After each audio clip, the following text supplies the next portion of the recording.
So hello everybody, hope everyone is doing great. It is a beautiful day on Saturday and obviously kind of strange times. Hope everybody is staying safe and feeling good. So Rebecca and I talked a little bit about giving a presentation on the Loker Method. It's something that I teach at the Delaware Art Museum. And so what we thought I'd do is a painting demonstration, talk a little bit about what the Loper Method is, and then maybe kind of show it to you via the canvas that's over here. My giant hand will pop in every once in a while with a paintbrush. So what is the Loper Method? Well, they're a well-known or famous, or however you want to put it, Wilmington artist by the name of Edward Loper Sr. He developed a painting method throughout his 70-year teaching career. I believe the story is that he was in the Barnes Foundation one day, and there's a painting there, a Cezanne painting of a young boy wearing a red vest, and he was looking at the face and the way that Cezanne had painted the color next to color. And it kind of gave him this aha moment in painting of how how could I do that all over the canvas and make it look beautiful just like that all over the canvas. So as Ed always did, he would take whatever he learned that day or learned that week, and he would bring it. He was always excited to bring it back to his students. I started studying with Ed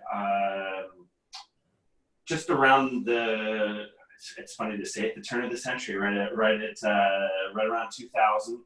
I was a student of his until he retired from teaching at 95.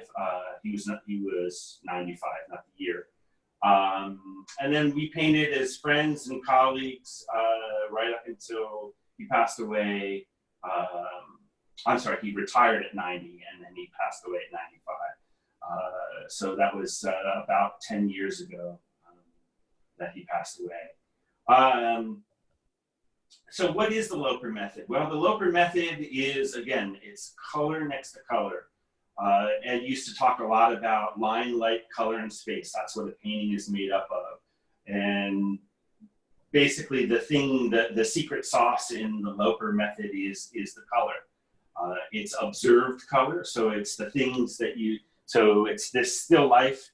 I'm looking at the still life. You can't see it, but you might have seen it in the image that that Rebecca sent out.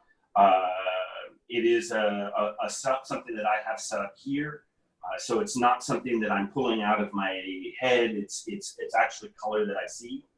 The Loper Method also uses a very limited palette. I'll try to show the colors here if I can. Yep. So it's basically permeable white, a cadmium yellow light, a cadmium red light, a burnt sienna, a ultramarine blue, a crimson red, a viridian, and then a cerulean blue. So it's kind of a limited palette. It's not quite the primary colors. But basically what we've learned to do is to look at the object and then mix color and then put it on the canvas, basically what we see.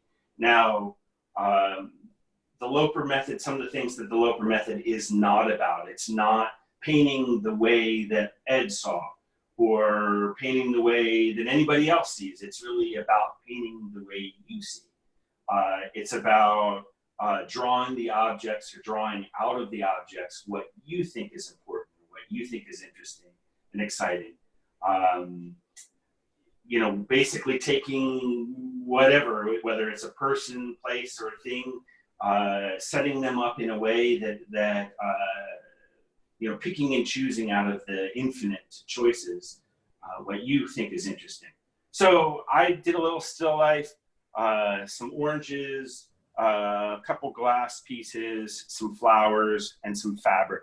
I composed it in a way that I thought was interesting. It moves the eye through, and it also has a good variance of between lights and darks.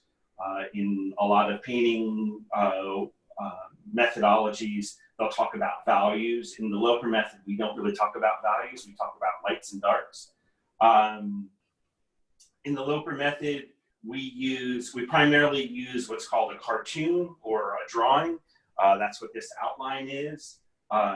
In some more traditional methods, they'll use like a imprimatura, which they'll basically do a glazes or layers. Well, in the Loper method, you're painting color next to color, so you're not making any kind of setup or you're not putting glazes down. What you're doing is you're just doing one color. You're finding a color on the still life, and then you're mixing that color, and then you're laying it down. So if that's okay, probably what we'll do is I'll go ahead and pour a little medium into my cup, and I'll get mixing, and I'll start to explain what I'm doing as I go along. If you have questions, certainly use the Q&A. Rebecca will try to jump on and ask me questions as I go. If there's something that you're interested in knowing about my time with Ed, or my current painting method, or my current painting style, there are some little variances between the Loker method in the standpoint that I paint like me, but I use the Loker method in the standpoint that I am doing color next to color. My paintings are about line, light, color, and space, and I do use the cartoon. So with that, I'll get mixing and start painting, if that's okay. And again, use the Q&A if you have questions. If Rebecca hasn't gotten to your question and you really are dying to have it, hit the like button. I think it pushes it moves it up the rank. So there is a way to upvote and downvote, I think, or upvote questions. So, right. So we'll know if lots of people have the same question. That's a really popular one. Yes. Well, we've got like 20 people on, so it will, hopefully there'll be some questions. What I know is, or what I think is really boring. I'm really more interested in hearing what you have to say or what your questions are. So please feel free to ask. If I go quiet, it's just because either no one's asking a question or I'm just lost in pain. So generally speaking, what you'll do is to get started is you'll draw out the images. You're composing, so you may move things around a little bit in there. The goal is to not draw it exactly, but to draw it in a way that is interesting for you or close enough to how it is, so that it gives you a sense of movement or quietness or stillness. A still life, thus the name, still, so the objects don't move. So how to get energy and movement and that kind of stuff in there. So that's some of the stuff that you're going to do in the drawing. You don't have to use a gray canvas. I did it mostly because I thought it would show up better than a really bright canvas on the video. It would make it very difficult to film. Usually if it's a white canvas, I will go over these chalk lines. These are charcoal. I would go over these with paint first and probably let that dry overnight or whatever.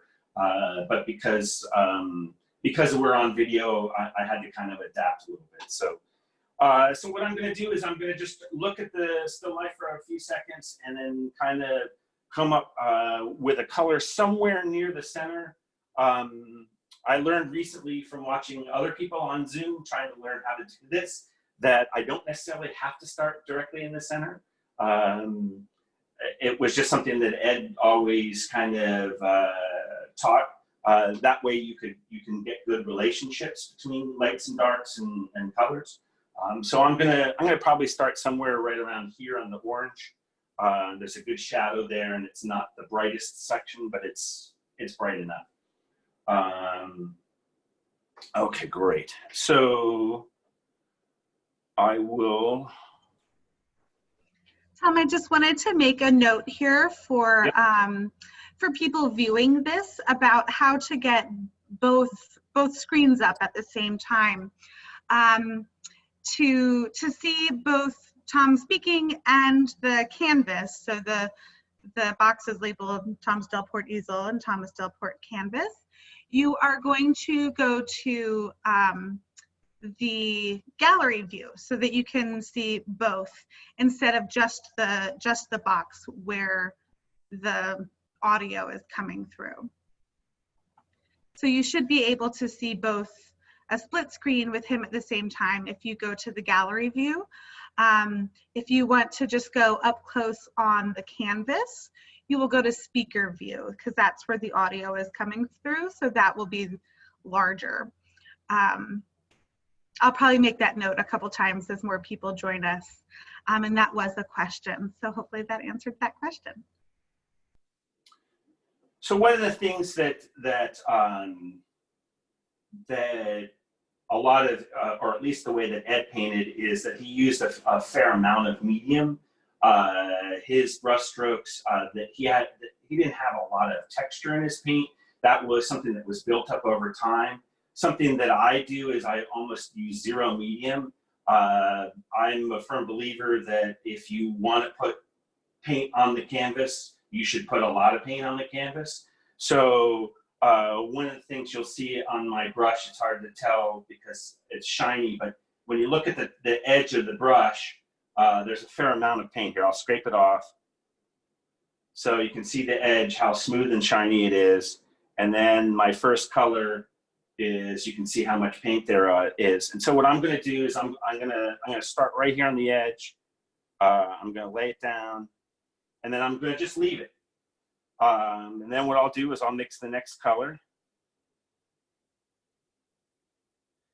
and it will be different. So this color that I'm mixing now is, it's in the same puddle. I can't show my palette, but it's in the same puddle. It's just a different color than what's next to it. So I'm going to lay down the next color. It doesn't really show up, again, because you're there.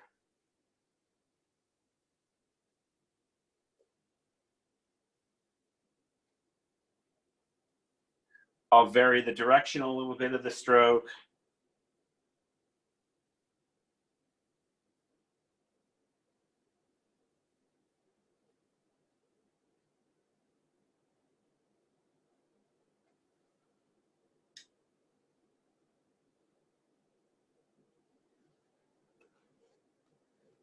Now you learn over time on how to mix color faster. It takes a little bit of practice when you're first taking the class with me. It takes a little bit of time to learn how to do this.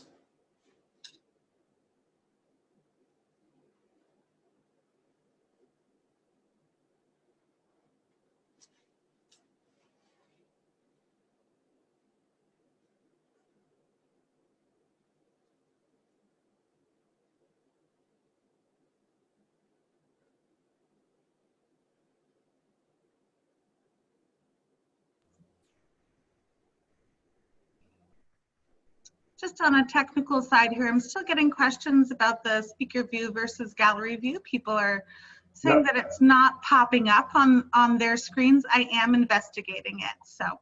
Okay, so in the upper right-hand corner, if you're on a laptop, on the upper right-hand corner, there should be a, well, you can't see it, but there should be something that says gallery view. That's what you want to be on. If you're on a cell phone, I think if you double tap the screen, it will go to gallery view. Yeah, people are saying that it's just not there on their screens. So I'm investigating our settings to see if there's something that I can do about that. Okay. If not, I might spotlight the Canvas video a little bit while you're painting, and then while you're speaking, go to you. So I will try to make it a split screen here for you all.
Tom, I do have a question about why don't you just use a palette knife when you're painting? Why do you use the brush? So one of the things so I do have a knife, and the knife is mostly to clean my palette with. I've never been able to find a knife that has the same flexibility on the edge and the control. I know that there are people that paint with knife, and that's a personal preference. You know, this is the brush that Ed teaches most people to use, which is a number 6 flat, and you can see how long the bristles are. You can see how much I wear the bristles out. So my paintbrush started like this, and then because I use the brush like a kind of like a knife, it wears the brush down. I'll usually use the brush until it gets to about there, and then I'll throw it out, or I'll use it for something else. When I was a student with Ed, I used to, there was a woman in our class that used to like my brushes when they got down to the nubs. And so I would give them to her when I would wear it out. For a while, I was wearing out a paintbrush every 2 paintings. Now I can probably get 5 or 6 paintings out of a brush. But yeah, I mean, it's perfectly fine to use a knife. It's just not something that has been very satisfactory to me. I just don't get the flexibility or the control, or at least that's not how it feels for me. Also, I kind of like, you can't see, maybe you can, I can't tell, but you can actually see the brush strokes in each one of these marks.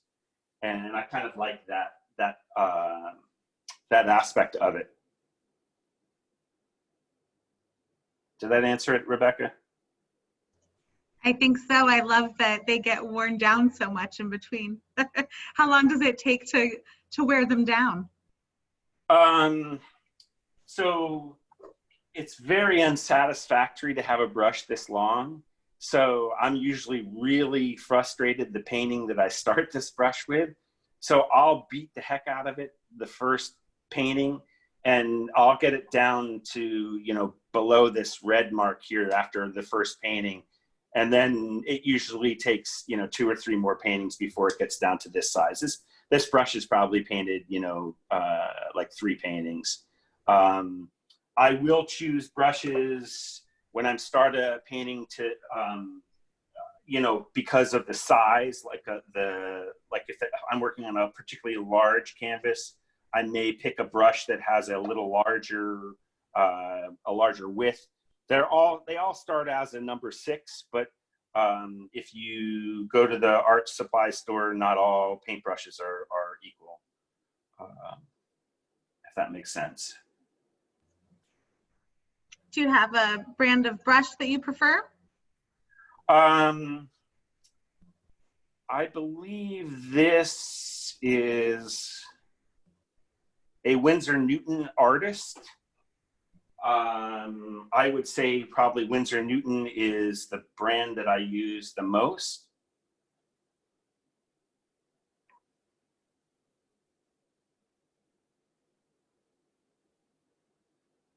One of the things you may notice is that I did not finish the orange because I'm not painting objects, I'm painting color next to color. It's important to kind of work around the objects. So what I'll do is kind of work in a circle. I'll get to a circle till it's about that wide, and then I'll work my way across side to side, and then I'll start working up and down. We'll see how far I get in the 2 hours. You know, I'm not quite sure how far we'll go in a painting like this. If I didn't have a video on me, I might be able to get it done or at least covered in 3 or 4 hours, if that makes sense.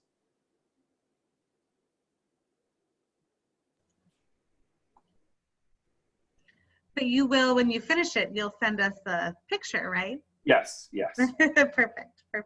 I'll send that out via email to everybody who signed up so that we have the satisfaction of seeing the finished work.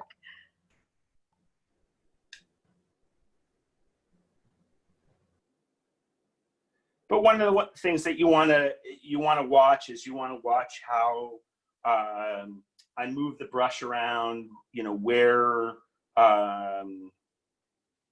you know, how I leave, you know,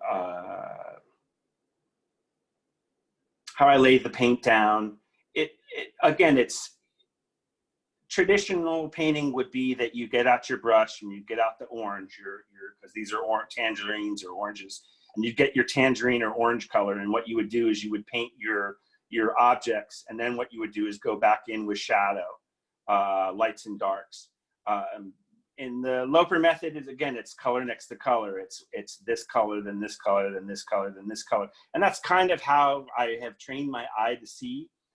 As I get older, my ability to see the number of colors is a little less, I would say. Back when I was first understood what Ed was trying to teach us, I could see a lot more colors, and so my paintings, you know, for a long time, it was super frustrating because I didn't know how to mix any of them. So it took me a long time to learn how to paint and mix the colors like this.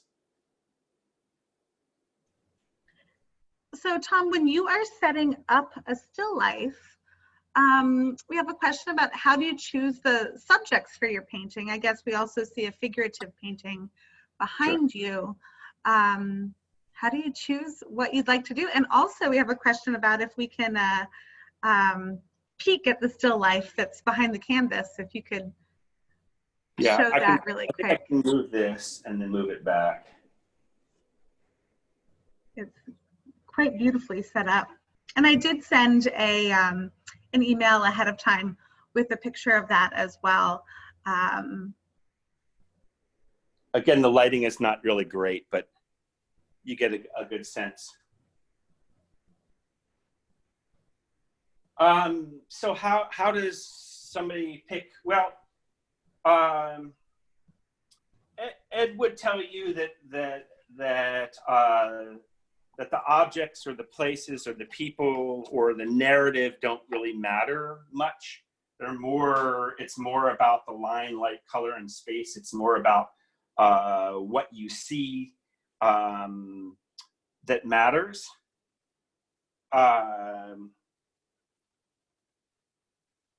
You know, I think that for everybody, it's kind of like, well, what would excite you, or what would get you to go to the easel and paint? So you have to kind of pick things that would make you interested. You know, this one has a lot of glass in it. If I was a watercolorist first, I studied with a Delaware Art Museum teacher named Wendy Hatch.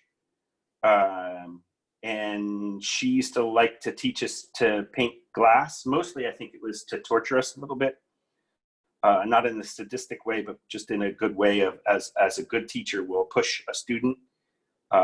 Glass is very difficult to paint in watercolor. Well, when I discovered oil paint, I decided that, you know, it was something that kind of got instilled in that point, from that point on. So it never really left me. When you paint, like, for example, the figure painting, if you could see the whole painting, which you can't, you know, what I picked and chose out was this was a setup in my old studio when I was down with the DCCA, or I think it's now called the Delaware Contemporary. It was a painting of, it was the last painting that I was doing in that studio.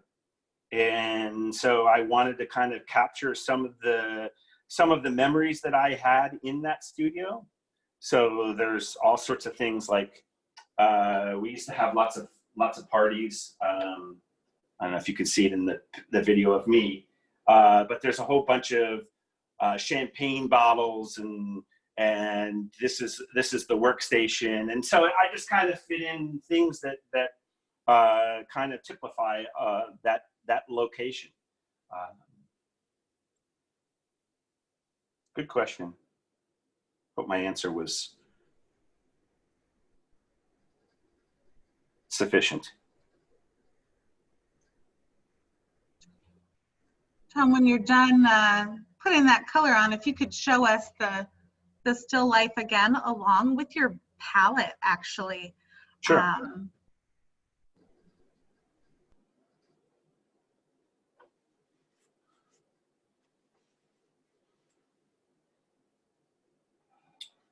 So there's my palette. And as you can see, I'm working basically from a puddle in the center. I did make a little bit of a black or a dark just because it's more convenient to have that, so I can mix that in. Then we'll move over to the still life. Sorry for the mess. There we go. That makes sense. So you've got, you know, glass items. They're basically shiny things with lots of little sparkles on them and lots of very difficult color to catch.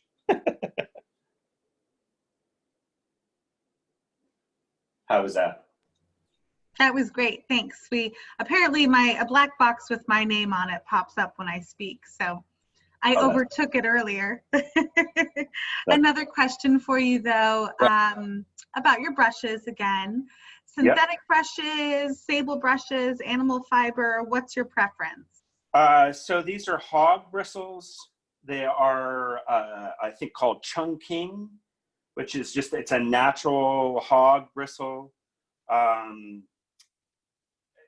Mostly because they give they're very springy. They hold a lot of paint, especially after the first or second painting. That first painting, they're really frustrating because they don't hold very much paint. And by the second or third painting, they hold a tremendous amount of color. Now, there's a problem with that, and that is that you got to remember to clean your brush a lot, or you'll make mud. That's primarily what I have medium on my palette for, is a lubricant as well as a way to clean the brush. I was on a Zoom recently where they asked the artist about environmentally friendly. I use a lot of paper towels, and the paint itself is relatively toxic. So it's not the most environmentally friendly pursuit. I guess that really doesn't have anything to do with the painting brush bristles, but it's just something that something to be aware of and try to remediate as much as possible when you paint.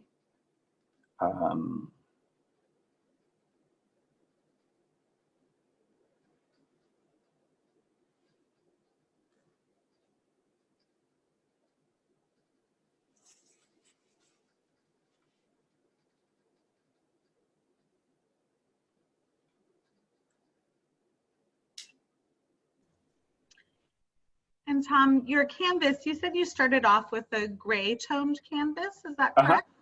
Yes, for this painting, I often will tone the canvas a little bit. And did you do that yourself? Did you put a wash over it? Okay. Yeah. With what materials? So this is oil paint. It's just a gray, and then I made it smooth. Sometimes I'll have the color vary. Really, it's interesting. A woman, I just took again, I'm in this time I've been able to get onto all these Zoom calls. And so I took a class on painting, and one of the women that was talking, it was really more on creativity. And she talked about why you should paint on a white canvas. And part of that is that for a lot of painters, the white canvas makes them very nervous. And and what she was basically saying is it's that you want to say a lot, and that white canvas has like an unlimited amount of possibilities. So when you tint the canvas, you're toning down the number of possibilities. That it made sense to me at the time. Again, the reason why I went so dark or this gray was primarily for the video. Normally the colors will vary. Sometimes it's blue, sometimes it's red.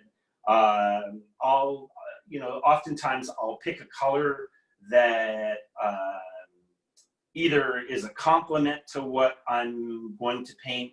So if the overall gestalt is, these oranges are the kind of the topic or the subject, I would pick a color that's complementary to those oranges. But because of the methodology, or because they're trying to get it up to show up on the screen here, I went with a gray.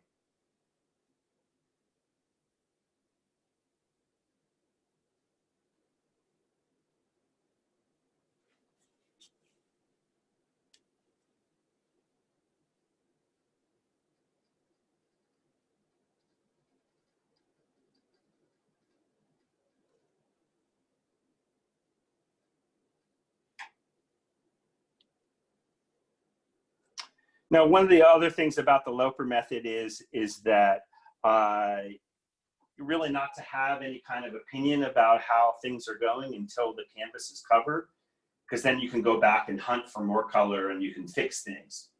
So one of the things I always tell people when I'm teaching is don't be hard on yourself while you're doing it. In fact, it should kind of be really messy and sort of maybe even ugly in the process. If it looks too perfect while you're painting it, then you're focusing on making it perfect instead of trying to get the color or trying to get the paint done. Ed would come up to you and say, well, were you truthful in that color? Like if I put that color there, was that the color I saw, or was it that light, or was it that dark? That's probably what he would talk about. He wouldn't talk about how necessarily the painting was coming along. He might say, oh, you're doing a good job painting, or he might say, oh, you're painting terrible today, or whatever. But really it was more about making sure that that first time that you go through, it's not to get it perfect, it's to get it covered with as much color and as possible. To keep in mind the relationships between that color and that color and that color and that color, but not to focus in on that as a tremendous amount. Hope that makes sense.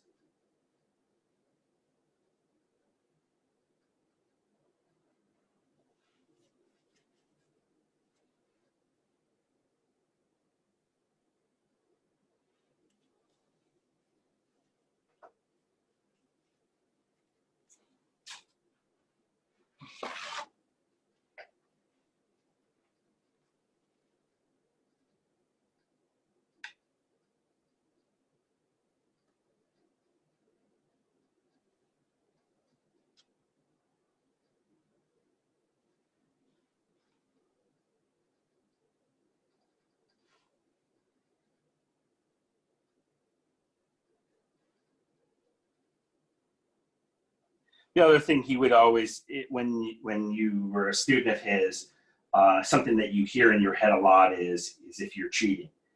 Right there, I sort of cheated a little bit. It's supposed to be color next to color. And when I did this stroke, it wasn't against any of the colors. So I immediately heard in my head, you're skipping, which is kind of funny. So be careful who your teacher is, because their voice is going to be in your head for the rest of your life. So make sure that it's a voice that you really love. I really love Ed, so I'm happy when he shows up in my head.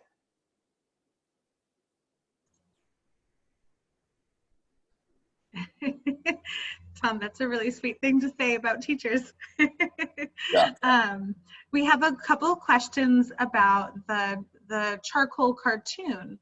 Yes. First, at what point do you start covering up those dark lines? And also, do they interfere at all? Do they mix in with that first layer of paint and muddy it up? Well, one of the reasons why you use charcoal is that it on a I guess on a chemical or on a molecular level, it does kind of muddy the paint a teeny bit, but for the most part, it just gets covered over.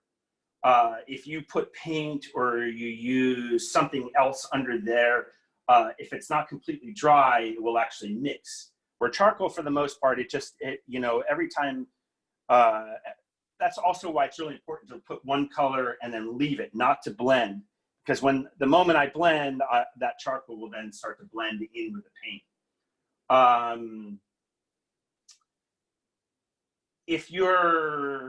One of the things about leaving lines is that it does two things. One is lines flatten the plane of the image. If my goal was to reproduce the objects or make a picture of the objects, I would be really careful to let those lines disappear. I probably would do a different style of prep of the canvas, something called a prematura, which basically what you're doing is you're laying down volumes or shapes. If you ever watch somebody paint in a more traditional method, they'll lay washes down, and what that does is it blocks out volumes, and we're not necessarily interested in volumes the way that a traditional painter is. We're interested in the color and then the space and then the line. So if you paint out the line, then you no longer have line. And also what it does is it flattens the plane. So if you one of the things that for years it used to drive Ed crazy and was that you would hear that all Loper students paint alike. Well, there's two reasons why Loper students paint alike, and then there's thousands of reasons why we don't paint alike. But the two reasons why we paint alike is because we use this outline, this direct outline, which then flattens the plane. So if you ever look at most Loper students, or even Ed's paintings themselves, it's not an illusion. You're not trying to make the objects completely round, or you're not trying to, force it to look like, or trick the eye into being an object. What you're trying to do is you're trying to make a painting. And when you're making a painting, then I guess the Loper idea is that the painting is about something else. It's not necessarily about the objects. So if I were trying to make the objects, I would probably disappear these lines, and I probably would have blocked each item to try to give me a better start on lights and darks. Does that make sense? Yeah, definitely. Good.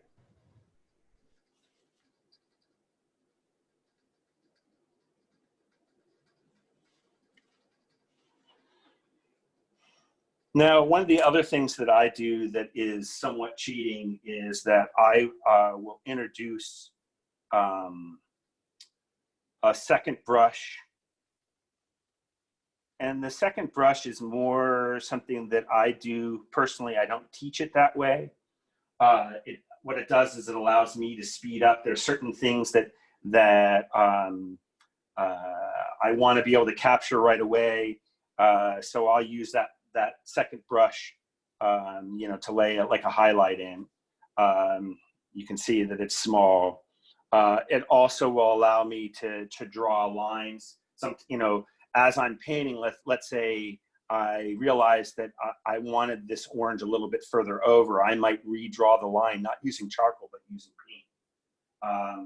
So it gives me options. I don't teach it that way just because it takes a while. When you're first learning something, you want to kind of learn the rules so you can break them. I used to tell Ed what he was doing is he knew how to get out of trouble, where when you first started, you don't know how to get out. There's many ways to get yourself out of trouble. Because really, if you think about it, painting is really a big part of it is coming up with solutions on how to treat something. or how to fix something or how to handle something. I mean, if it were easy, if it were, or I would just take a brush and I would put a little bit of color on, and very easily, you know, with my watercolor training and other kind of training, I could make it look exactly like the objects. You would go, wow, you know, I want to pull that piece of fruit off and eat on it. But that's really not what I'm interested in anymore. I'm more interested in the excitement of the color and the excitement of the shape or the way things move. In this painting, I like this kind of the energy of this piece and then this piece and then this piece. So it's like this large piece and then this peak and then this and then this. I think Cézanne used to paint Mount Saint Victoire in every painting. If you look at all the still lifes, they all are arranged almost exactly like Mount Saint Victoire. So he liked a certain type of composition. I think my paintings are sort of similar. You know, even this painting, it's got something tall, and then there's objects that move around her to draw your eye in.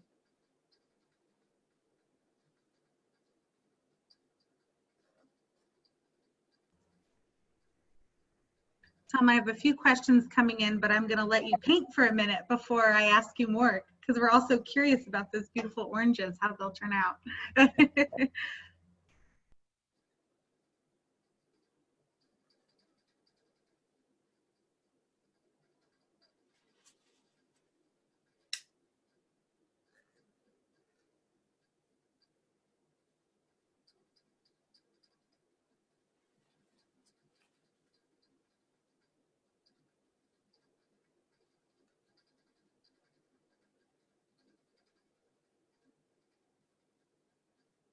Again, you're welcome to ask questions. What I'll do is I'll just paint and answer.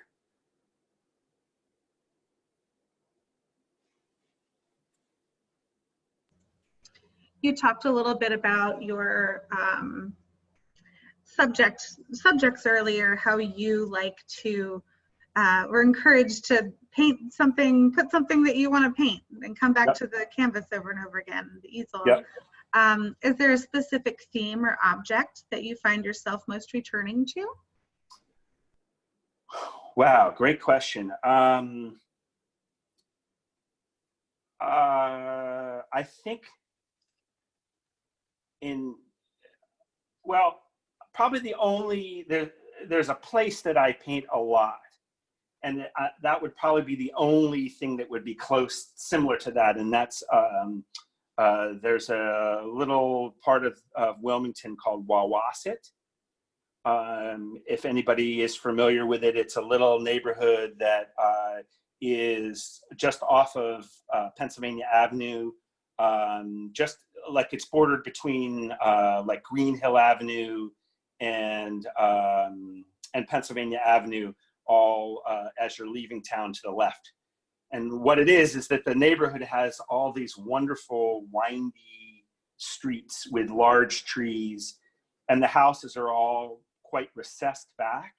So you get a lot of movement and energy. Also, the colors are unbelievable. In the fall time, it's basically nature's version of psychedelics. Not that I've ever done psychedelics, but I would imagine that that's what a psychedelic would be like. It's so for somebody who's a colorist like me, it's overwhelming at times. As far as the still life goes, I will find something interesting and then paint it over and over again until I find something else interesting. Like for a while, I found at IKEA, no, it wasn't IKEA, it was Pier 1. I found a Buddha statue with a broken finger, and Buddha with a broken finger got into a lot of paintings. I found an elephant that I liked and the elephant got into a lot of paintings. This blue jar right here has been probably has been with me the longest. So there are paintings that are 20 years old with it in it. And then actually this painting and then the painting I just did before it had it in it. So occasionally it disappears and then it shows back up. And as far as people goes, recently a couple of years ago, my daughter had gone on a trip to Bali and had come back with this great love of chakras and alternative Asian medicine, I guess you would call it. And for years, I had always said that the subjects, the people, places, and things don't really matter much. So she kind of challenged me to my thinking. And so I did this series of paintings of chakra paintings. And then from that, after part of the process, because I didn't know much about chakras, is that the people who posed for them, I let them do research on what chakra they wanted to be. And I got input from them on how they wanted to pose. And then I moved a new series where for the next couple of years, I've been doing paintings where the subject and I go through an interview process and we talk about their life and what matters to them. And then I try to incorporate that into the painting in the subject. I come up with the idea of how it's going to go, but I incorporate, there was a woman who was a PhD archaeologist, and she taught belly dancing at night while she was in college, and did belly dancing at restaurants. I don't know, there's one out on Philadelphia Pike, I think.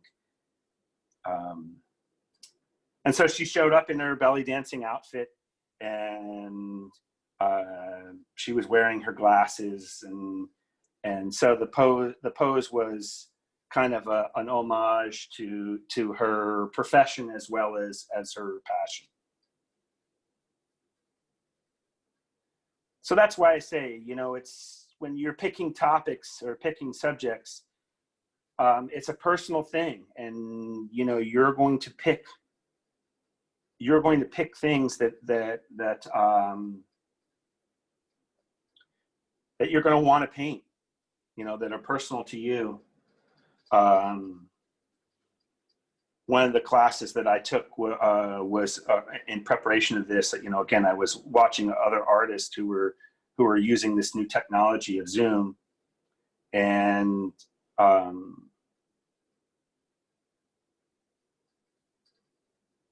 what she chose was very different than what I would have chose. But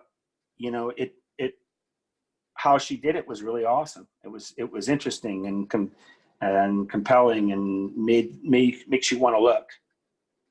And that's really what I want is, I want the viewer to want to come back and look over and over again at the painting. What I would want, ideally is 20 years from now, you look up and see something new.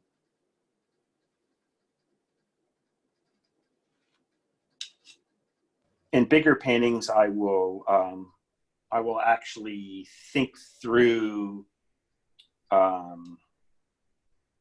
and possibly hide things in the image to try to facilitate you finding something new later on. But you didn't hear that from me. So Tom, there's more questions about the charcoal that you're using. Again, I'm trying to consolidate my questions because I know that please. My box pops up with this technical glitch. But so somebody's wondering what you get from charcoal versus a pencil, and then a follow-up to the lines earlier. do you see those charcoal lines in the finished painting, or do you completely go over them? And then if you can also talk about, after the charcoal questions, if you ever feel restricted by the palette that you use, or if you can always mix the color that you see. Do you ever feel the need to add in a different paint color? All right, so I'll kind of answer those in reverse. So, because the color one is one of those ones that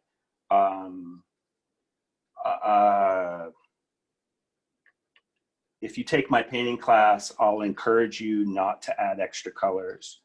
And the reason being is that there's never been a color that I see that I haven't been able to mix using this limited palette.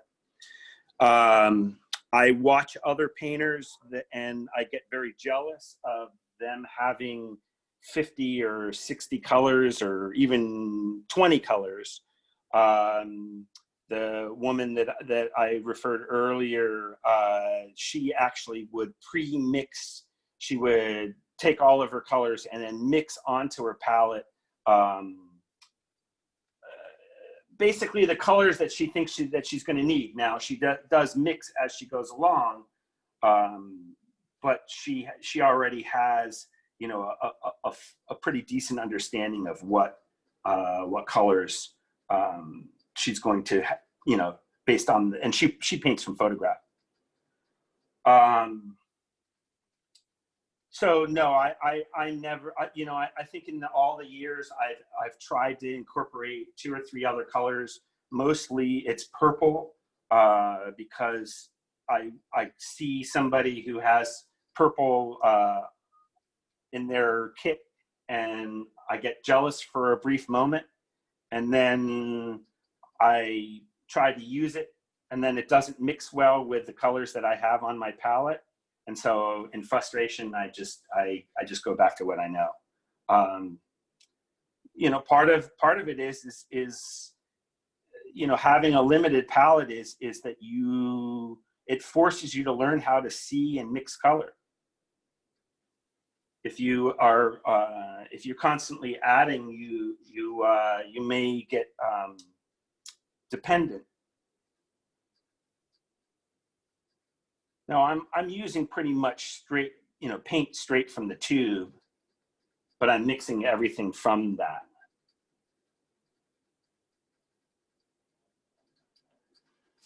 So the first part of the question was around the charcoal, right? Yes, the charcoal versus pencil, and then do you end up seeing the charcoal lines in the finished work, or do you ultimately paint over those? So if the canvas is white, I will paint the line in, and I will use either black or color line, depending. And a lot of that is again, how I mentioned earlier, how Ed knew how to get out of trouble. Well, a lot of that is just trial and error. You know, as you learn how to paint, so much of it is especially with oil paint, is you can't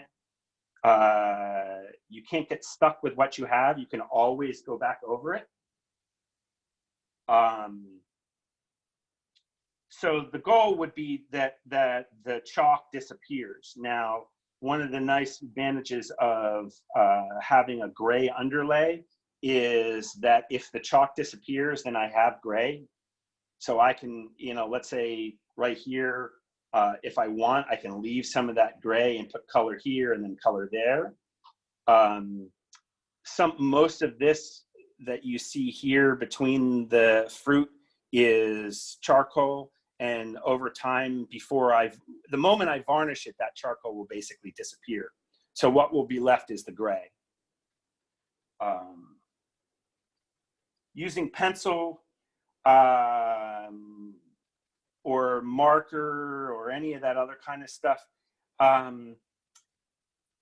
you know, you can draw using pencil, but I wouldn't, you know, pencil's going to you know, when you're first starting, your paint's going to be much thinner than mine, and so the pencil might show through. I mean, one of the big advantages of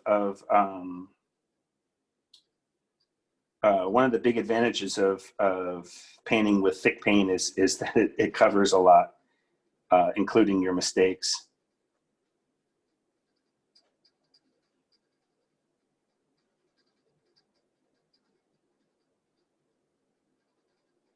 And there was another part in there too?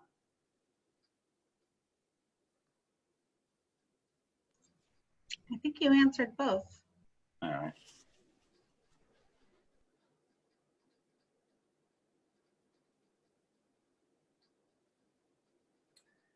And if you ever got to watch Ed paint, he basically broke every rule that he taught.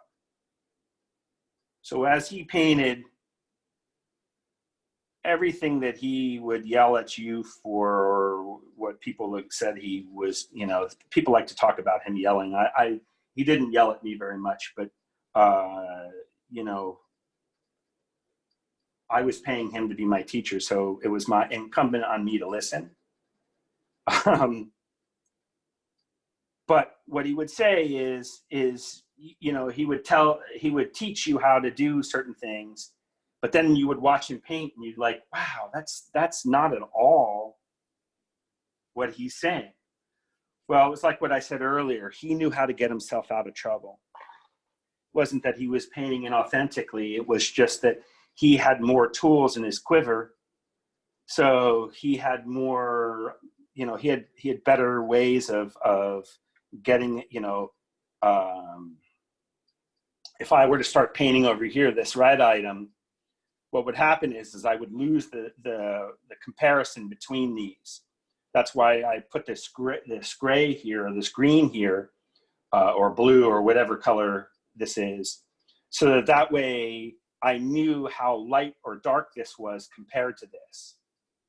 This is pretty much going to be one of the lightest areas. There's one other light area that actually is a little lighter than this, and I'm not sure, I may decide to darken it a little bit, because again, it's a painting. You can adjust things where in a photograph or a picture. Well, now with editing software, you can do a lot more. But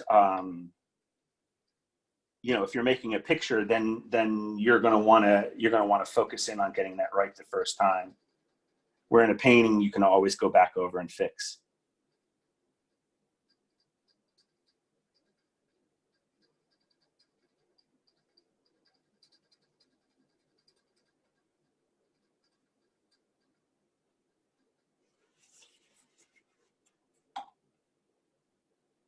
And sorry if I keep bumping the camera that holds the painting. It's the length of the brush is long, and it actually hits the little stand that it's on. So I apologize.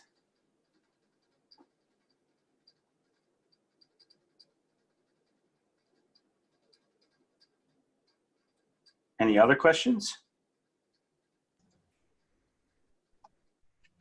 Not at the moment.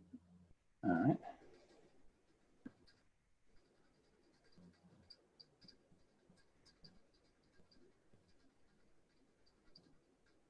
Are they still there? Yeah, definitely.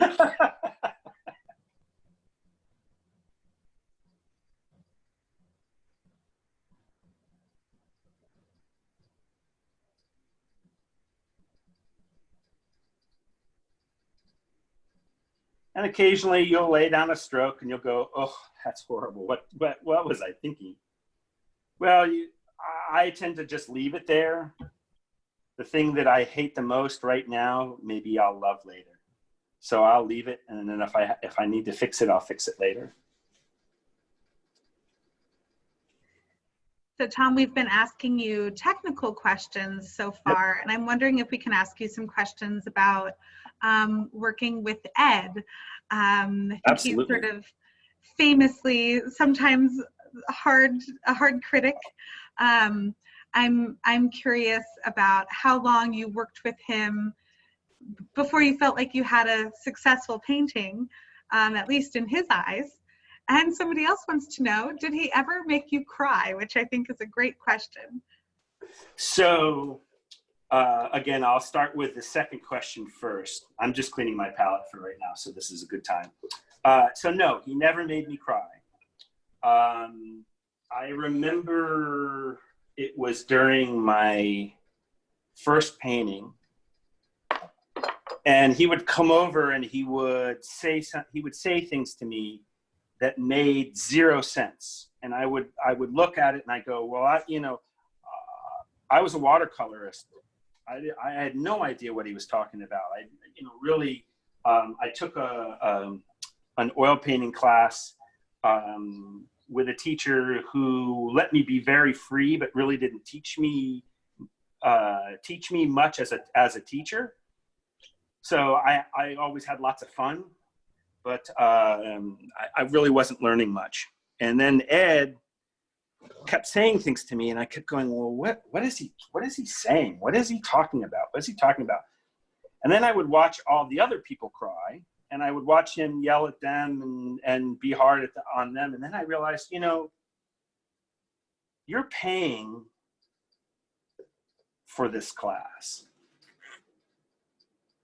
And I'm paying to hear what he has to say, not what I know. So I made a very concerted effort for the next several years to do whatever he said. So if he came up and said, scrape this off, fix this, or whatever he said, I did it. So I never really got into the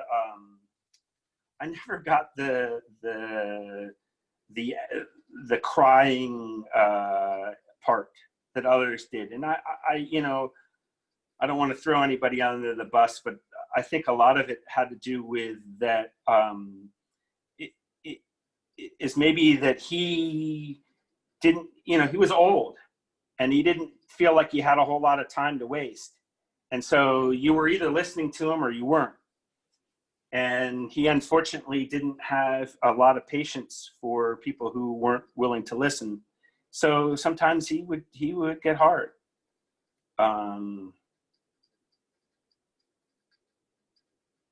But it goes back to that piece of like, well, what are you there for? So I studied with him as a student. Let's see. So it was about 5 or 6 years. And then when he retired, from teaching, I got a phone call from him and saying, hey, would you like to come over and paint? And I was very excited to say yes. At that point, he was still, he hadn't gotten his new pacemaker. So maybe I'm saying too much information, but when he retired, he had some health issues that he had to take care of. And he was just in the process of taking care of those. And I remember when he got his pacemaker, it was like the man got a new battery. And all of a sudden he had all this energy. And at this point we had gone through several paintings. And so we started painting as colleagues. I think somebody asked me how long before I felt like I was successful in a painting. Is that what it was, Rebecca? Yeah. How long did you work with him before you felt like you understood that particular language that he had and made something successful? It was probably shortly after the first painting. It's going to sound terrible for people who studied with Ed, because it sort of sounds braggy, but it isn't. It's just, I wouldn't say that my paintings were great or even good. It's just that I started to see what he was talking about. I think it was like the fourth painting that I did with him. that all of a sudden I realized that I was seeing way more color than I had ever seen in my life. And I had all this paint on my brush and didn't know what to do with it. So I started just laying it on the canvas. And that's where, if you ever see my paintings, there's a lot of texture and paint on them. So it was, I would say that it was sometime, it was early on. I do remember in all the years, only once did I ever feel like something Ed said didn't land right. And that was, it was a painting where I had experimented quite a bit, and he asked me to scrape a big section of it off and start over. And I was really resistant to it, but I did it. And I regretted it because I liked the way that it was. I did learn a lot from it in the standpoint that what he was teaching me ultimately was right, but I would have liked it the way that it was originally. So that's about as close as I got to crying. And when we painted together, it was completely different. We were colleagues, so our conversations were completely different. We talked about each other's art, and he would ask me questions about his paintings, and I would ask him questions about my paintings, and it was very collegial in that standpoint.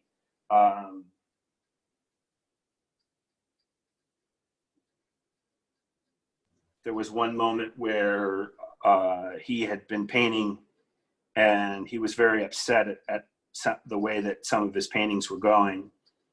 And he thought that he was that he had gotten influenced too much by another artist. See, I used this as, instead of using the charcoal, I used that to draw the line because I wanted the line to stay. So no matter what, it's really good. That little piece of color right there will stay. I did paint a color. It's not black, but it's not necessarily something that I would have painted with this brush. So anyway,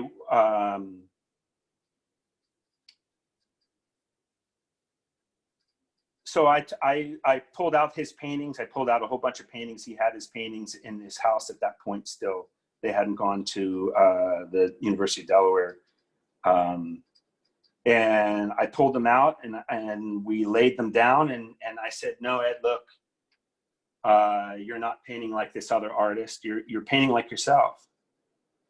And I showed them how his color had changed and had matured, which is kind of hard to imagine that somebody in their late 90s could discover something new about themselves. But all of a sudden, his painting was different. And he was, I think, concerned about it. But because we were colleagues, he allowed me into that part of his, I mean, I didn't tell him how to paint, or I wasn't teaching him anything. I was just basically pointing out,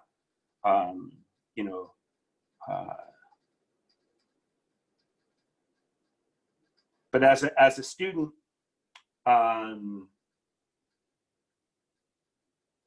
all the people who were in the Saturday class, we knew that we were his favorites. And for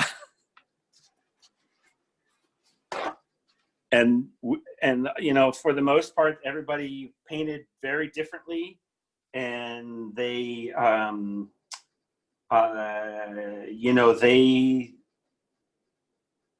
they all painted like themselves. They didn't paint like each other. They all used the same palette, and they would all, we would all get in trouble in the same ways. It was pretty consistent in the things that we would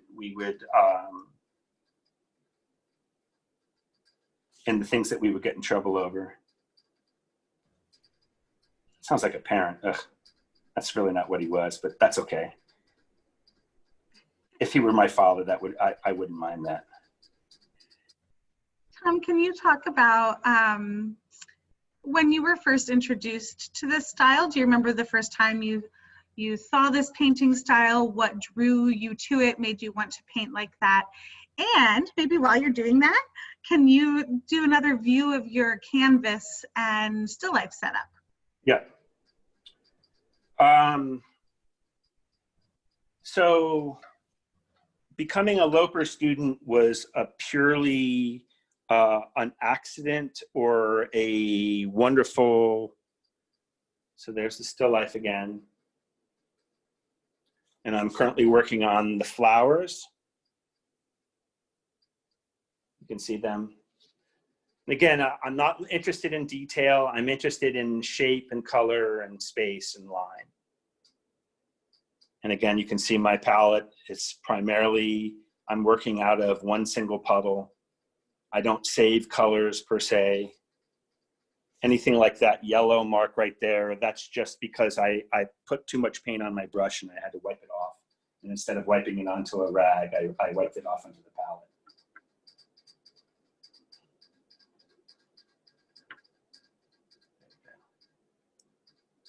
So to get back to painting with Ed, I was taking a class, actually, oil painting class at the time prior to meeting Ed at the Delaware Art Museum.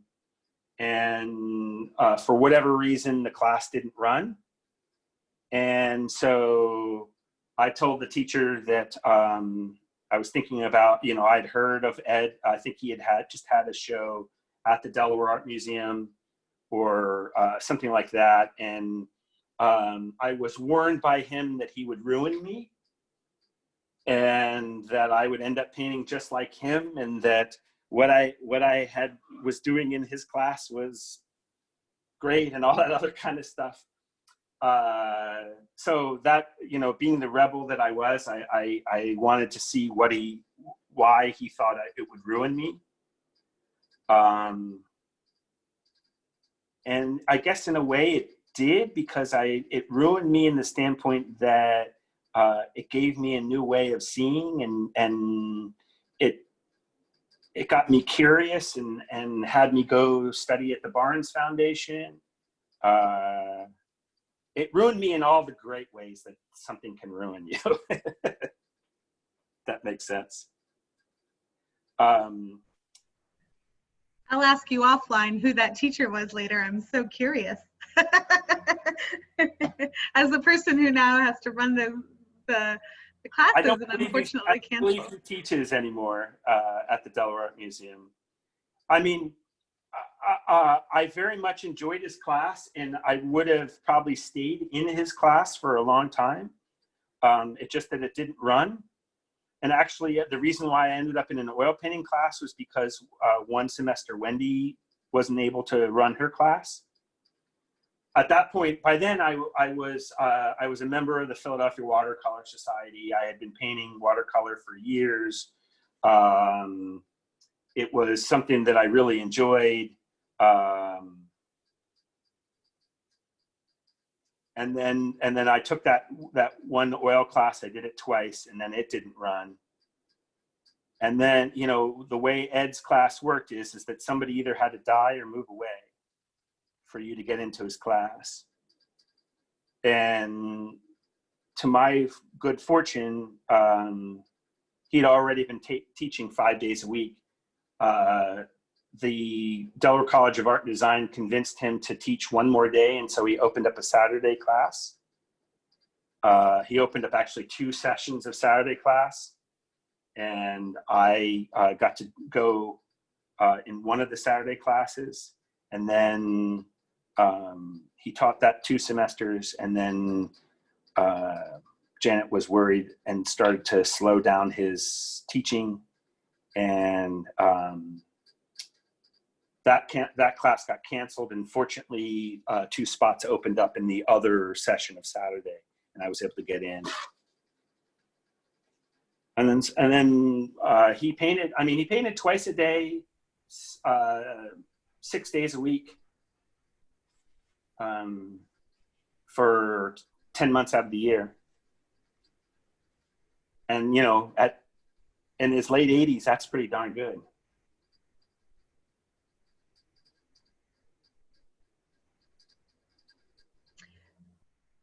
Tom, one question about I'm curious about this too.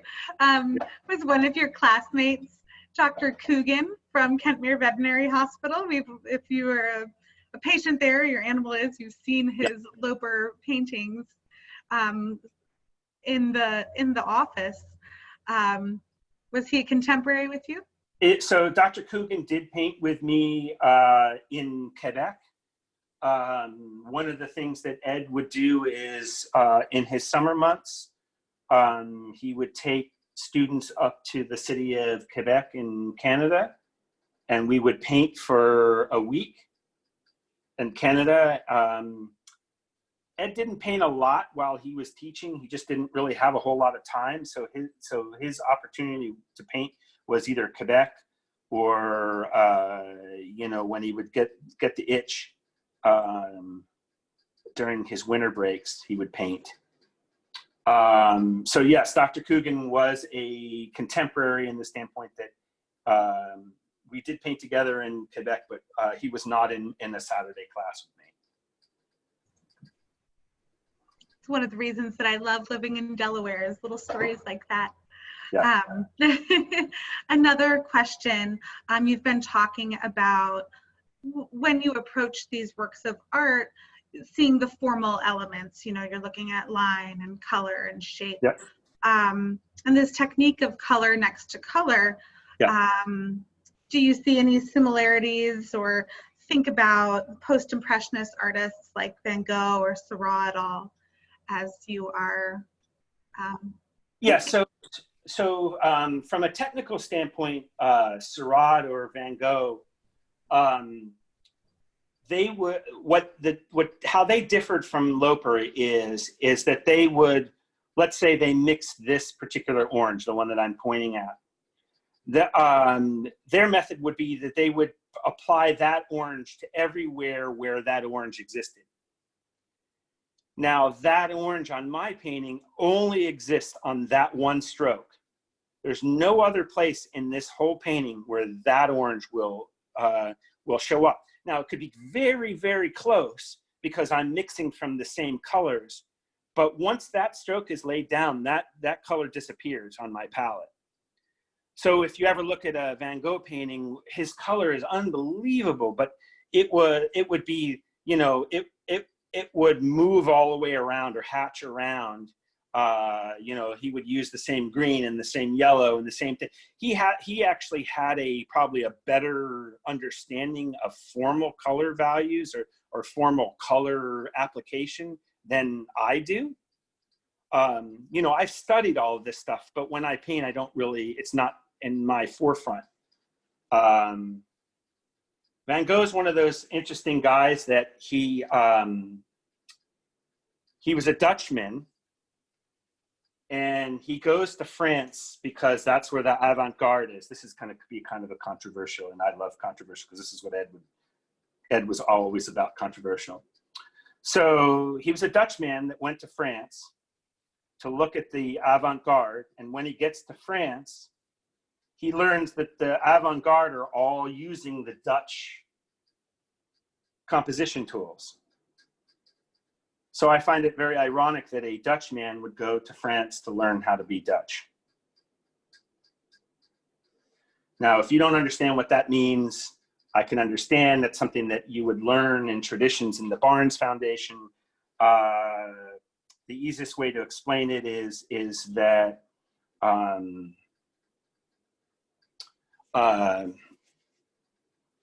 most Western painting were created based around Byzantine times, and they would build a platform, and then you would put your Madonna and Child somewhere here in the middle. You'd put an arch or a pillar that went up here, an arch that go down the top, and then a pillar here, and then the platform. And then basically everything would be focused in here. So no matter what you were painting, basically the center of the composition, you always had a Madonna and Child. Whether it was a Madonna or a Child, it could be, you know, an orange and a bowl. you know. And then the Dutch, what they did is they painted in bands of color. One of the things they would do is, if you've ever seen like guys like Van Rysdale or those guys, they would paint like, to give perspective, they would have like a light band and then a dark band and then a light band and then a dark band and a light band and a dark band, light dark. And that would push the eye back. The other thing that they would do is they would make an X or a W or a V. They used angular shapes. So that's basically what these Impressionists and Post-Impressionists were using, was this shape method of composition. So Van Gogh goes over there and realizes they're using what we've been using for a long time. So he goes back to Arles and paints what he paints. And Gauguin, he and Matisse and all of those other guys, they used this cartoon a lot. Again, their goal was to flatten the plane. They were making paintings, not pictures. Their goal was to not get trapped by the object and forced into representing that object. They were after the quality of the object. I'm sure you may have seen like Monet's, like water lilies, or you've seen the haystacks, or you've seen the paintings of the churches. You know, he would paint the same thing over and over again, because what he wanted was he wanted to capture the quality. He wanted to capture you know, the way the light played off of it, or the way that you know, in the haystacks, the way that the hay looked different into each light, or looked. Cézanne used to paint something called the Mistral, which was a type of storm that they would have in Provence. And he always was interested in painting the quality of the storm. So yeah, in the Loper method, all of these are things, they're tools that you can use. They're all items that you're free to incorporate. You know, the method isn't to paint like I'm painting. The method is to do color next to color, and then figure out how to get color next to color, have the objects come out from color next to color. If you notice, most of the Loper students or Ed's paintings, they're very vibrant, almost more vibrant than, you know, if you put them next to something in a museum, they stick out because of that. Did that answer the question, Rebecca? Yeah, I think so. And it actually leads in really well to my next one. You know, you just gave a lot of information about art history and technique and Yeah. artsy terms. Does one need a foundation in art making or painting or art history to learn the Loper method? Can newbies start off with this? It actually, in many ways, it helps to have no formal training. To you know, basically know the artist that you like is good enough. Anything else is just a what it does is you're constantly fighting what you know, as opposed to what there is to discover. You know, what I'm relating to what's up there, and I'm trying to discover. Like right now, like I found myself away from this, and it's something that I would probably give a hard time to a student about. But I know how to fix that. But it's one of those things that I know enough to know that I just made a mistake. So when you're first learning, I don't want you to know that. I want to show you that, because then you won't, you know, again, if you break out the traditional methods, or, you know, have studied at an art college, you're constantly having to unlearn. because I'm teaching you a different technique of how to get yourself out of trouble. Their method of how to get out of trouble is great, and it worked wonderfully for centuries, and it still works. But I'm just teaching you a different way of getting out of trouble. I should also add here that when you teach at the museum, you accept students of all levels, right? You can have never touched a canvas before or been painting for 60 years, and we'll still work with those students. I'll work with anybody that has a curiosity that wants to learn. If you're, I think the people who don't, I won't say that I have a problem with them. They just end up getting frustrated, maybe. I think that I would never discourage anybody from trying to learn, but you should want to enjoy this. And if you're paying me to teach you, then you're hopefully you're interested in what Ed taught me or what I've learned or discovered. And maybe we can paint as colleagues if that doesn't work for you.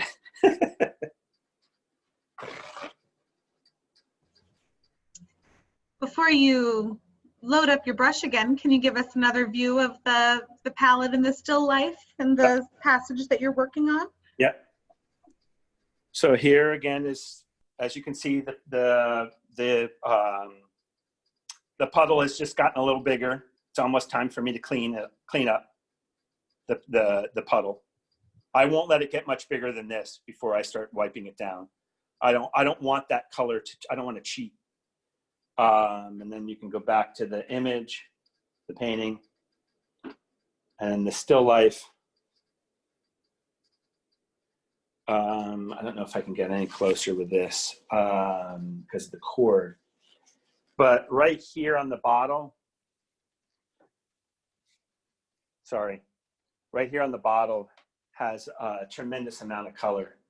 I don't know if you can see it. You can sort of see in my screen that there's like kind of an interesting haze right above the flower. And that's where I'm just about to attempt to do. And it's super exciting and super stressful. But the good thing about oil painting is you can always go back and fix it. So if I totally screw it up, it will be all okay.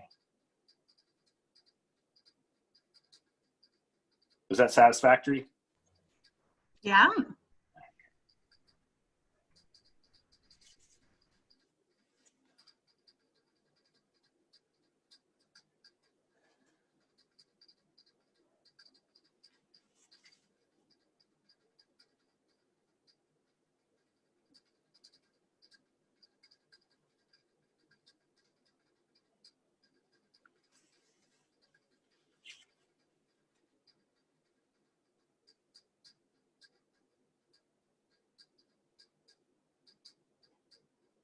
One of the fun things about Ed's class is that every week he would come in with a new topic he was always talking about controversial things.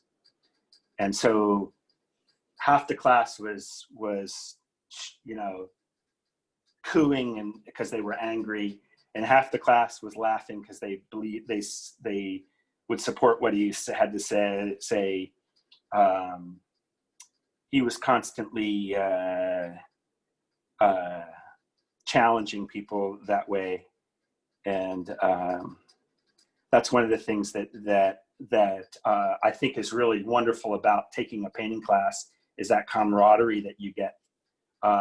Besides the forced discipline of having a time and a place to go and that kind of stuff, it's really fun to be able to have other people who are suffering along with you and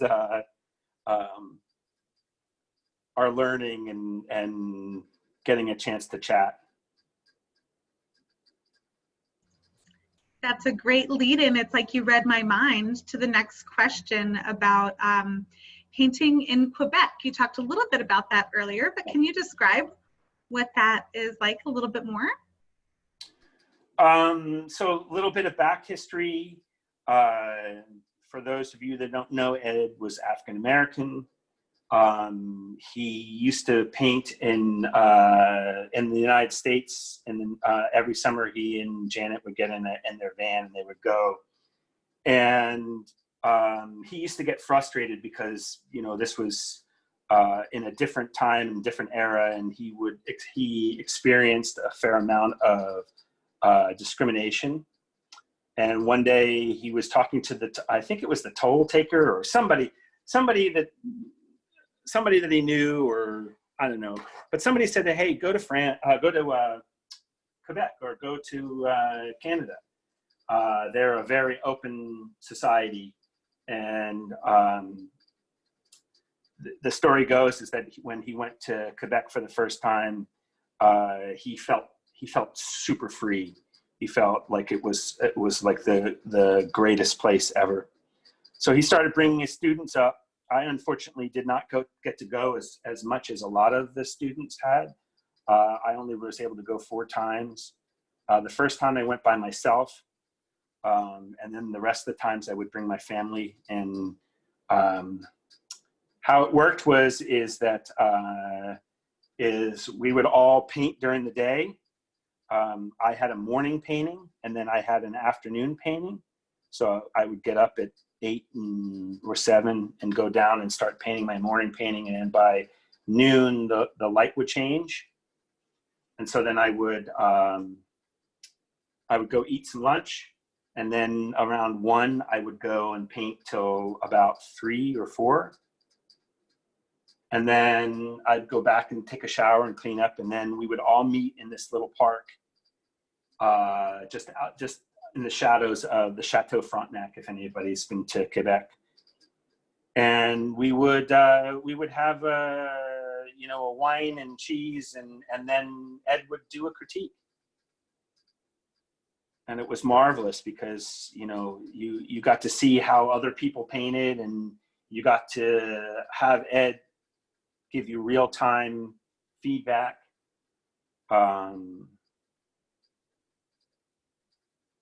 And we would all hang out at basically the same hotels or a couple of hotels for that week. It was a great way to, you know, I would love to do that at some point. Maybe through the Delaware Art Museum, we can get a painting group going and we could go somewhere. Hint, hint. I like your hint. I particularly like it if it involves wine and cheese. Well, you know, that was part, you know, when in Quebec, and Quebec in many ways, I've been to Paris. In many ways, it's the cheapest way to go to Paris. Old Quebec is what you kind of envision old Paris to be like. If you've ever been to Paris, you go into like there's a section called Pigalle, or in the northern section of Paris. It's still kind of old. It still has kind of some of that old charm. I think what's Hussyman or whoever, the guy who planned the city, hadn't beaten the joy out of Paris yet. Now Quebec a lot of money has gone into Quebec, so I don't know whether or not it's still the same way as it used to be. Every year it was a little bit different, a little bit more commercial.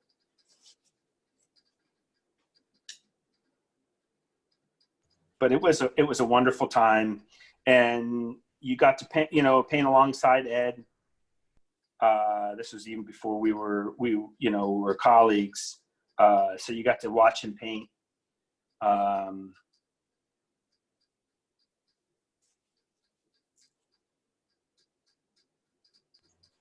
And Janet would bring him lunch, and we would sit and talk. It was great times with my daughter and wife. They got to go around the city and gallivant and have a good time, and then we would get together for dinner and lunch.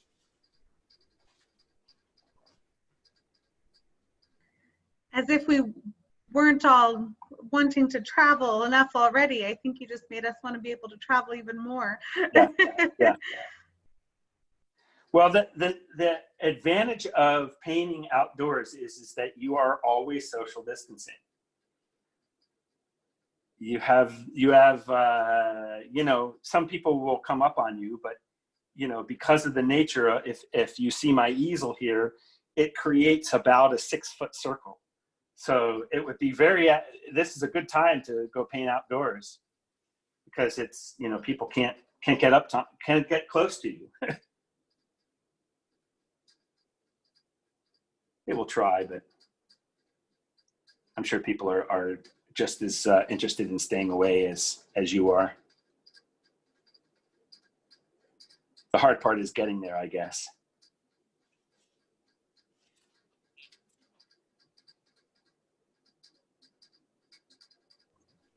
There's the beautiful new fountain that reopened down on the Brandywine. That'd be a good place to start. Yes. We went, actually, Mercedes and I and Sophia my daughter Sophia went for a walk. Actually, it was just Mercedes and I that were there that day. And a huge woodpecker found one of the trees and was like going at it. It was really fascinating. Actually, what was fascinating is watching all the people walk by this woodpecker and not looking at it. They were taking pictures of each other, but they weren't looking at the bird. I thought that was funny.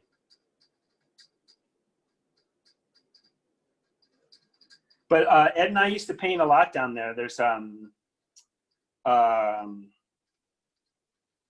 when you got older, we used to arrange for a barber to meet us in the park, and the barber would come and trim his beard and give him a haircut as he was painting. And he would come back and all fresh, and Janet was always impressed on how sharp he looked.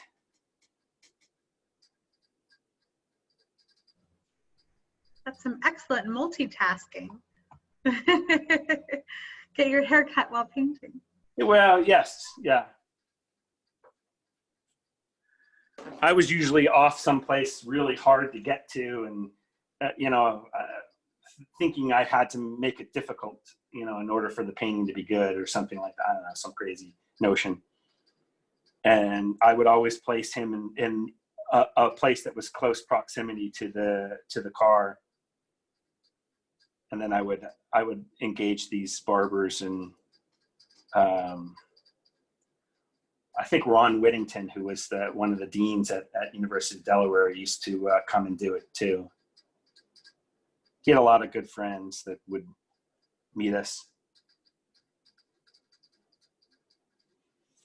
We used to have the vice president's wife come and the governor's wife show up, and we had all sorts of celebrities come to watch us paint in Delaware. He was quite a celebrity. People would hear that he was out painting, and they would come.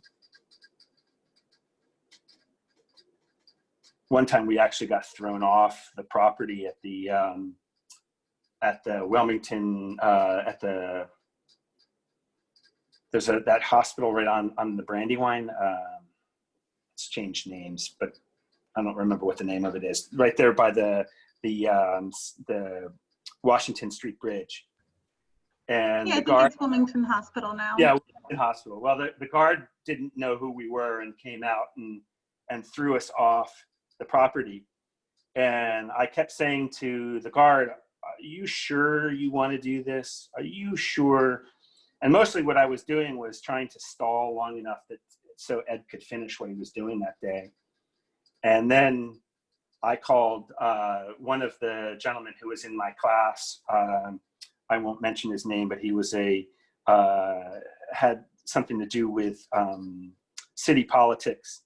And he got in front of the mayor and told the mayor what had happened.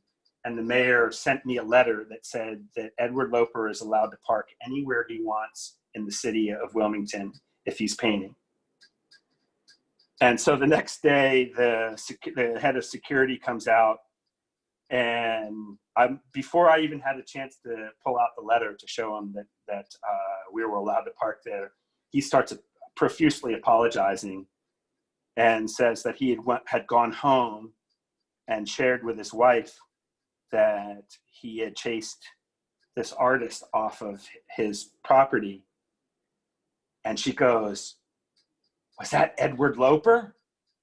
And he said, "How did you know?" And he goes, "You chased a famous guy off your property."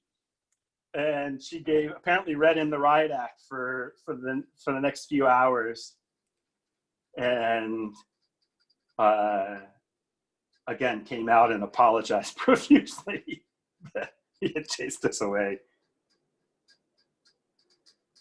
And I believe that painting that he did is in the governor's mansion down in Dover. Carla Markel came and bought it right off the easel. I think that was the day that Jill Biden came and sat and talked with us for a while too.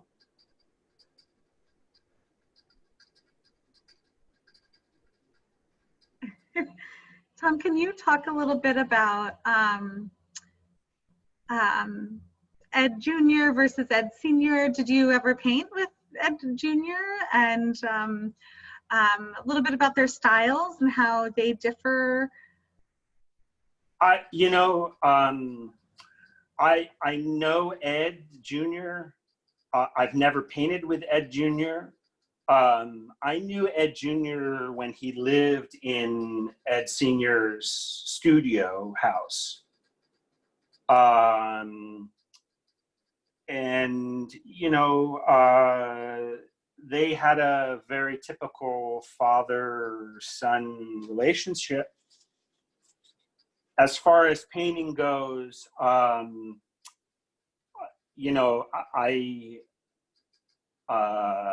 know that they paint from a similar method, I think. Again, I can't really, I feel sort of uncomfortable speaking about Ed Jr. because I really, I know him and I know his son and I know Jamie and I were, which is his son, and I became friends through taking care of Ed the last few weeks of his life. So I don't really, again, I can't really speak to the differences. I can tell you from observation that Ed Jr. Uses a different palette in the standpoint of the colors that he sees. His eyes see color differently. I don't know whether or not his palette has the same colors on it. I've seen Ed Jr.'s drawings, and his skill as a draftsperson is quite remarkable. His father, Ed Sr., was also quite the draftsperson, but you wouldn't necessarily see that in his paintings per se because it wasn't necessarily what he was interested in.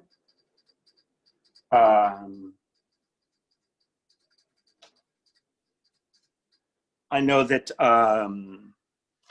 that they recently had a two-person show, Ed Jr. and Ed Sr. at the Del Porte Museum, and I got to contribute to one of Ed Sr.'s paintings by doing a writing.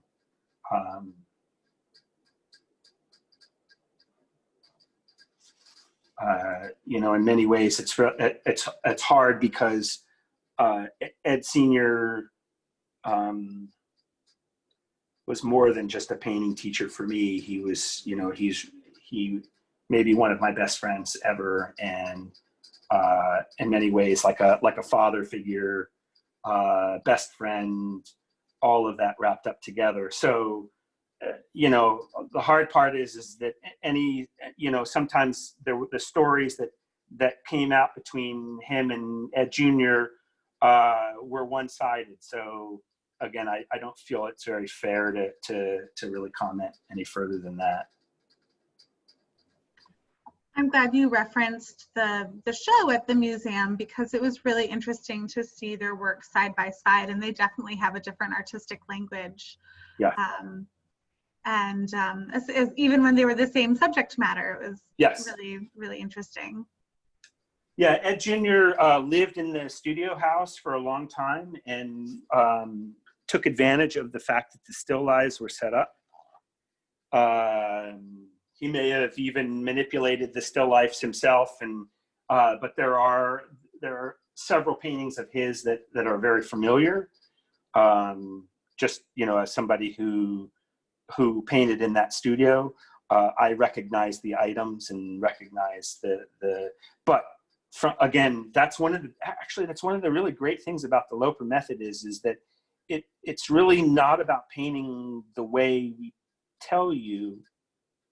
Like I want your paintings to look like yours. That would let me know that I did a good job. Actually, the last class that I got to teach at the Delaware Art Museum, the students all at the end got to put their paintings up along side by side. And I think they were all shocked because they all painted differently. And they painted like themselves, if that makes sense. But they were using the same 8 colors. They were using the same methodology, the same thinking, the same composition tools. And, you know, there was 3 still life setups. And so, and there was 12 of them. So they, you know, 4 of them at a time had to paint the same still life. And so there were people who were literally painting side by side, and their paintings looked absolutely different than each other's.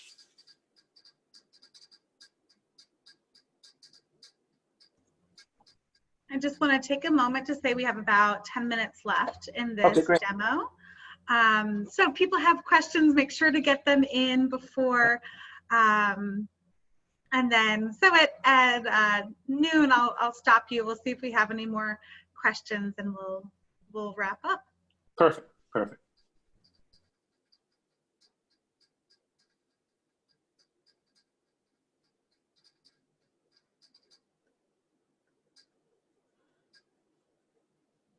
I will say that at some point, I think that, you know, one of the things that Wilmington is well known for is the Brandywine School of Art. And that's, you know, the Wyeths and the Schoonovers and all of those guys that were illustrators. And if you think about it, the Loper tradition had more students and lasted longer than the Brandywine tradition, more years. So in some ways, I think that, you know, at some point, somebody will do their, you know, some grad student will pick us as a group, and will write about us, because I think that there is something very important and interesting and unique about it. And it's a very long tradition now, and obviously something I'm very proud to be part of. You know, I'm not just a Loper student. I'm my own artist, but at the same time, you know, my work is rooted firmly within the tradition that he started, and what the rest of us in the group have continued to you know, pass on.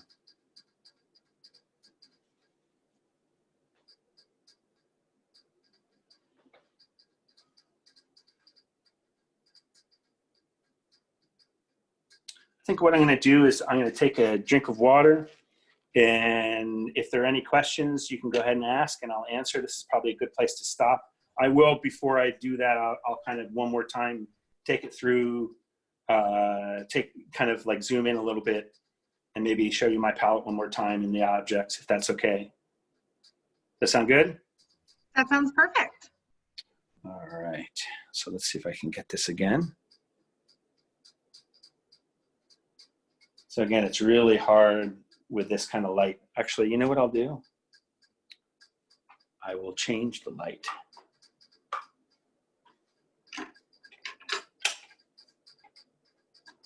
That changes it quite a bit, doesn't it? And then you can see here my palette.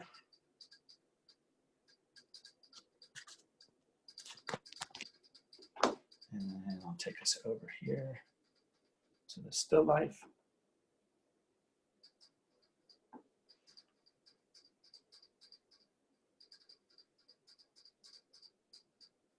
All right.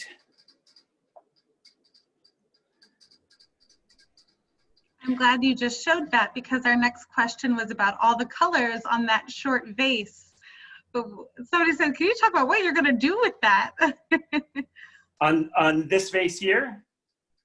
Yes. With Well, all the colors on it. yeah, it's hard to show in the photograph, but that's what, I mean, it's funny because traditionally, in traditional methodologies, you would know that in glass, these would reflect here, right? So somewhere there would be some orange, and then this is going to be red. So there would be reflections of red here, and then these kind of pale purplish flowers would reflect. And this glass has lots of facets. So, you know, what I'll probably do is I'll probably stop here where I am here, and I'll just work my way back into this, if that makes sense. So maybe I'm not understanding the question. Is that what they were asking? I think so. I think it's just so fascinating when you went over to it to go, oh yeah, that's what you were working on. Yeah. And it's interesting that you switched off that light. It did change it. Somebody had a question about the lighting setup. Can you talk a little bit about how you set up your lighting? Well, so for the most part, the most important light is the one on the still life. This lighting has, it actually has multiple sources. It has, so I'm in a room with windows, so there's light that comes in from the windows. You can't really see it in the image. If you look at the photograph, you can actually see reflections of the windows in this blue vase right here. And all it is it's just it's a spotlight. I tend to like to use incandescent bulbs. The hotter, the better, just because it changes the coloring a little bit. But as long as the lighting is consistent, it really doesn't matter. Because, you know, if you think about it, if you're painting outdoors, you know, every second you're there, the light is changing. So you're painting more or less you're not painting what the light is showing, you're painting the color that the light is showing. So the light really doesn't matter. In this setup, I had a light right up here behind me. I'll turn it back on so you can see it cast. There you go. And so that basically gave me light to see what I'm doing here. I don't know that I would normally make it that bright if I were painting by myself, just because it wears on my eyes. I can't go as many hours with that bright a light. So when I finish this painting without you guys, I'll probably move the light back a little bit just so it's not as bright on the canvas, if that makes sense. But I'll leave the light on the still life exactly the same, because that's where it creates all the shadows and all the shapes and the forms and the volumes and that kind of thing. But it's quite fascinating when you see how different it looks when the light is there, and where if the light moves around, it changes. You know, that's quite different, huh? And that's close. That's closer to what I see when I look at it on my computer screen. That is closer to what I see. When I look at it on the computer screen with that light on, it looks way brighter and way hotter. So we've had a request that when you have finished this and we distribute the finished work, a picture of the finished work, of course, that maybe we could record a few minutes of you talking about it and what happened from this moment forward. So So I think we're gonna wrap up the you actually painting part here. I'm gonna pop back on for a minute. Excellent. I just wanted to thank everybody for joining us today, for working through our technical issues. I'm sorry that you saw my name pop up when I was talking. We thought we had that figured out. So something went awry in our setup. But Tom, we had a lot of requests for workshops, stuff in the studio, moving to outside, even just like art history focused lessons for teachers, and there we go. And I think that this is inspired for those who are artists. A lot of technical questions along the way, of course. So I think that you inspired some good weather painters here as it warms up outside and summer approaches to go outside. I have a few more. Oh, it's just people thanking you for taking the time to do this. So Thank you for letting me do it. It's great. Can I have you talk a little bit about, so you teach at the museum. We're raring to get back in there, of course. Can I have you talk about your website if people have questions about your own work and your own practice? Sure. This, usually I show quite often because of the pandemic. All my shows have been canceled, so pretty much everything is done online. My website is basically my last name, all lowercase, and then the word art.com, so delporteart.com. I think it may be in it may be listed elsewhere on the museum webpage and that kind of stuff. Obviously, if you're interested in this painting, email me and we can talk about that. You can email me through that webpage. I'm super excited to get back to showing. I'm hoping that if I have any online shows, I certainly will share that information when we send out the video. But that's pretty much it. I've had studios throughout Wilmington, and currently I was fortunate that I gave up my studio over by Kit Shalene's about a year ago, so it worked out great. And now I'm moving into a new room in my house. I have lots of rooms in the house that are empty, and this is going to be my studio for a while. Save a lot of money. But you're welcome. Someday when we're able to get back together, if you want to come for a studio visit, obviously if you take classes, that would be also great. It'd be wonderful to share what I've learned, as well as what Ed taught me. And the Del Art Museum has obviously been very generous, and they're supportive me. So thank you, and thank you all for coming. And stay safe and take care of each other. Really appreciate it. Tom, thank you so much. I think we're going to have to do this again. We have to do a part two. So we'll go ahead and wrap up, and we'll follow up with everybody.